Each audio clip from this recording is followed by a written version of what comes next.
गांव के बाहर एक पुराना पीपल का पेड़ था। उसकी शाखाएं इतनी घनी थीं कि दिन में भी वहां अंधेरा छाया रहता। गांव के लोग कहते थे कि वह वृक्ष शापित है, कोई भी उसके पास नहीं जाता था।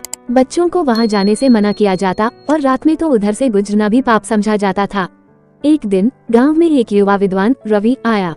उसने गांव वालों से इस पेड़ की कहानी सुनी तो उसकी जिज्ञासा बढ़ी। वह एक तर्कशील व्यक्ति था और भूत प्रेत की बातों में विश्वास नहीं करता था। उसने तय किया कि वह इस रहस्य का पता लगाएगा। अगली रात रवि दीपक लेकर उस पेड़ के पास पहुंचा। ठंडी हवा चल रही थी और पत्तों की सरसराहट से अजीब सा संगीत गूंज रहा था।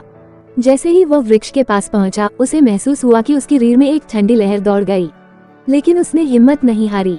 तभी अचानक हवा और तेज हो गई, पत्ते तेजी से हिलने लगे और एक धीमी मगर भारी आवाज आई, चले जाओ, ये जगह तुम्हारे लिए नहीं है। रवि ने दीपक ऊंचा किया और आवाज की दिशा में देखा। एक धुंधली छाया पेड़ की शाखाओं के बीच झूल रही थी। वह न डर कर बोला, तुम कौन हो? छाया ने कराहते हुए उत्तर दिया, मैं इस वृक्ष की आत्मा हूँ। मुझे वर्षों पहले छल से मारा गया था, मेरे साथ अन्याय हुआ और मैं मुक्त नहीं हो सका। रवि को समझ आ गया कि कोई अतीत की पीड़ा इस वृक्ष से जुड़ी है। उसने पूछा, तुम्हारी मुक्ति कैसे हो सकती है? आत्मा ने कहा, जब तक कोई मेरे लिए प्रार्थना नहीं करेगा और मेरे लिए दीपक नहीं जलाएगा, मैं मुक्त नहीं हो सकता।